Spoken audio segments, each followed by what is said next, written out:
Though you will see click to continue and replay buttons in this video, these features are not supported by this format. You may want to pause the video when you see these buttons. If you want these features and the supplemental slides and files that correspond to the video, then enroll in the course at biztricks.us. Using what we know about ranges and the for next loop, let's cycle through each item in the Excel range.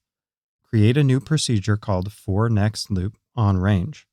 We already checked the object browser for this name. It doesn't exist. Let's create two variables, a range and a long. Let's set our object to the current region starting from B2. You'll recall from our range exploration macro that we qualified our range using the worksheet name, which is the same pattern you see here. Take a look at the object tree in the Project Explorer. Notice that we have a sheet name that matches what we see in Excel. There is also a code name next to that. We could also call this the object's name. This code name is the worksheet object. So we can reference the code name instead of the sheet name. Let's do that on the next line. Start to type the name with SH and launch IntelliSense. Look at that. We have the worksheet objects in IntelliSense. Finish the current region statement. You should have noticed that on this line, we got the help of IntelliSense, but we didn't get the help on this line.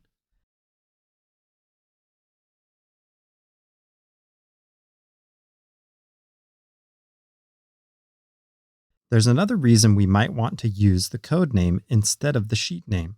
Let's run our code. Okay, no errors. Control R to the Project Explorer. Go to the worksheet named for next. F4 to the Properties window. Go to the Name property. Tab to the Value, and change the name to New Name. Enter. Ooh, Excel updated the name on the worksheet and in the Project Explorer. However, the code name didn't change. Control R, move to Mod Main, F7 to the code window. Now run the program. Yuck. We got a runtime error with a subscript out of range message. What is out of range? The worksheet name is out of range. There is no worksheet named for next. What should we do with this information? We should consider how we interact with our macros. Are we building the macro for ourselves or for others? If you build it for yourself, then you have 100% control, meaning you can use the sheet name reference because you know you won't change the name. If the macro is for others, then you need to consider whether the user will change the sheet name.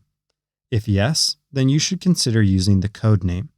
Okay, you may be thinking, why not use the code name all the time? Remember when we said programming languages are built to maximize flexibility? There will be times when you need to loop a list of worksheets based on their name. When this happens, you'll need this option. There is yet another way to reference worksheets. What? There's more? Yeah, flexibility. We show this in another course, but you can reference worksheets using index notation.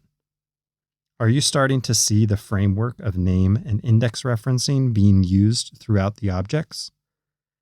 It is important to note that if you import this code to another file, then you run the risk of running code on this sheet, which may produce unexpected results, meaning the macro will modify this code sheet name in the destination.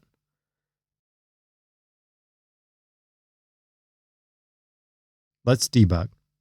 Change for next to new name. F8. Ha! That's cool. We can edit code while the program is running. F8 to the end. Let's put the name back to for next. This time, we'll do it from Excel.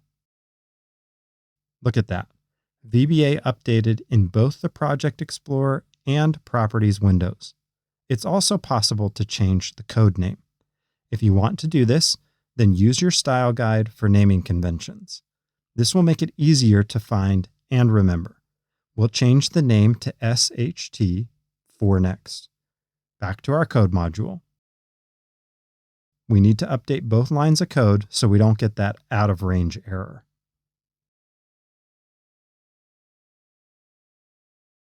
That's it. It's simple to change sheet reference names and to reference different worksheets.